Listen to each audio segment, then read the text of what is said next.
Humbja me Poloni në Varshavë me përmbrysje 1-2, la një shije të hidhur në mbar opinionin publik sportiv shqiptar për mënyrën se si rodhën aksionit brenda 90 minutave.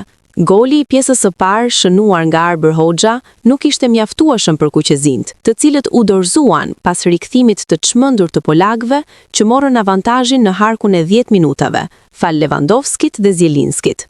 Rastet e shpërdoruara dhe lënja e hapësirave në prapavi ndikuan në këtë takim.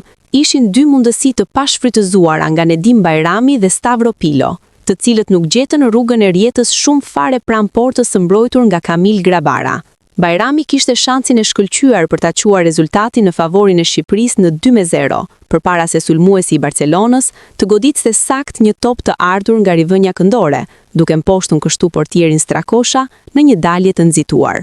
Po ashtu, edhe mbrojtësi i ri i kombëtares, i cili bëri dhe debutimin me skuadrën në minutën e 68 pasi zvendësoi autorin e golit të vetëm, Hoxhën, shpërdoroi një tjetër aksion të shkëlqyer. I shërbyer nga Armando Broja, Pilo goditi drejt portës, por topi u ndal mes këmbëve të portierit, duke frenuar kështu dhe festën për golin e avantazhit. Super goli i shënuar nga mesfushori Zielinski vulosi gjithçka duke i dhënë polakëve kualifikimin drejt finales, aty ku dhe të përballen me Suedin, që mposhti 3-1 Ukrainën në transfert. Finalja e play-off do të luhet më 21 mars në stadiumin Friends Arena.